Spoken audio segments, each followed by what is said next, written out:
2014-жылы апрель айында кабыл алынган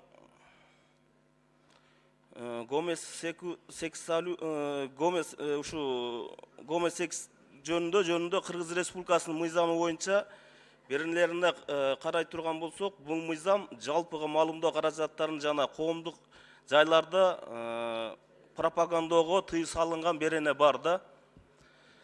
Эң негизги баалуулукту мына 8 март аялдар күнү ушу майрамдын ошол жердеги